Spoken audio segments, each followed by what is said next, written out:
আজকে যারা পলাতক, যারা মানুষের সম্পদ, মানুষের টাকা যারা পাচার করেছে, যারা গোটা গোটা দেশকেই একটা হুন্ডি অর্থনীতির চক্রের মধ্যে যারা বেঁধে ফেলেছিল, তাদের যেন আবার পুনরুত্থান না ঘটে। গণতান্ত্রিক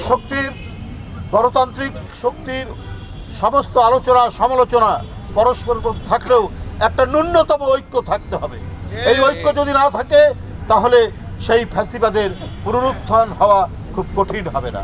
আপনারা জানেন পার্শ্ববর্তী দেশ এটা যেন সেই ফ্যাসিবাদের একটা সবচেয়ে বড় সেফ হোমে পরিণত হয়েছে।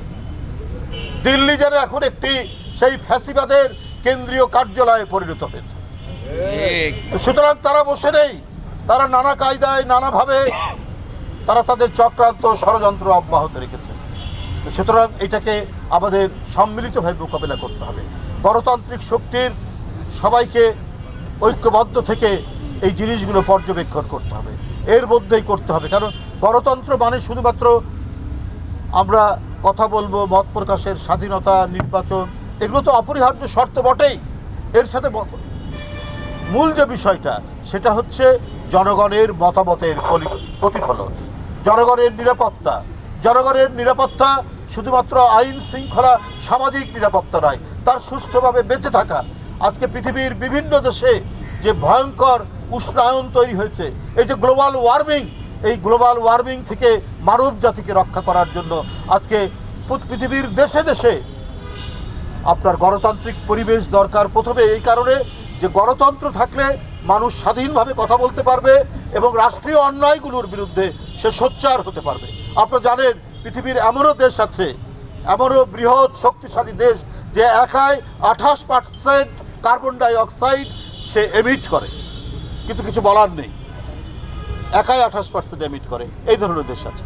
তো সুতরাং বিশ্বব্যাপী যদি আপনার গণতন্ত্রের বিজয় পতাকা যদি উড্ডীন হয় তাহলে আমরা এই পৃথিবীকে বাঁচাতে পারবো, আমরা পৃথিবীকে একটা ধ্বংসের হাত থেকে আমরা ফিরিয়ে নিয়ে আসতে পারবো এবং সত্যিকার অর্থে একটি শান্তিময়, স্বস্তিময়, বাসযোগ্য একটি পৃথিবী আমরা গড়ে তুলতে পারবো।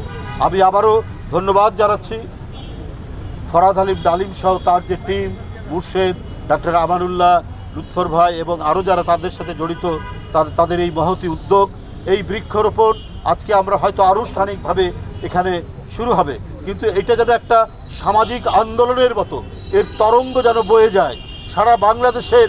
যেখানেই ফাঁকা জায়গা থাকবে, যেখানে যদি প্রাইভেট সম্পত্তি হয়, আমরা সেই প্রাইভেট সম্পত্তির মালিককে কনভিন্স করে আমরা সেখানে বৃক্ষরোপণের আমাদের ব্যবস্থা করতে হবে।